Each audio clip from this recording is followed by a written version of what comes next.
Hey, good day. I'm going to be resizing some 308 brass standard. This brass is military um, that surplus that I was able to pick up relatively cheap.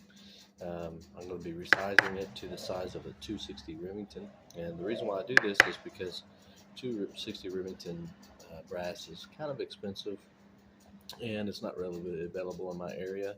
I know I could order it online or whatever, but it'd be a little bit more expensive. But here locally, we have military surplus 308 brass that is just it's next to nothing. So it's here, it's available.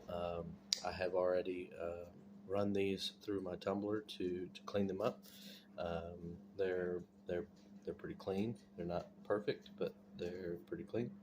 And so I will be resizing this. So um, you got to make sure that you have plenty of lubricant on your on your case, especially on the neck, because really necking it down from a 308 to a 6.5 millimeter size. Now, some people say that you have to anneal these um, by heating them up, and I've not ever had a problem just lubing it up, putting it in a 260 die with a 308 cartridge, um, and then you're just going to run it through your press.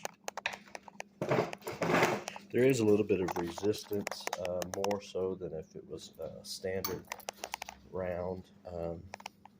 After these have been sized and fire formed to your rifle, it won't be nearly as hard anymore to do. Um, I do it a few times. Rotate the cartridge. Just you probably don't have to do this. I just do this when I'm necking down a caliber, just to make sure that there's uniformity. There shouldn't be an issue without having uniformity, but it's just something that I do. So when you neck it down from the 308 to the 260, see how that a little bit smaller there.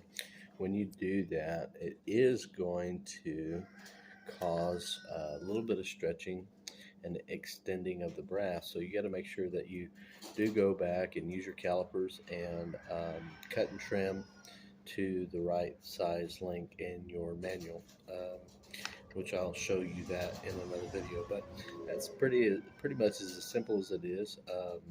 After I cut and trim, I will test fit each cartridge into my rifle before finish reloading it, just to make sure the brass it loads and it ejects properly. I've had some that just would not allow the bolt to close, even though they were resized. And for those, I just call those and get those out. As long as the bolt closes freely, there's not a problem.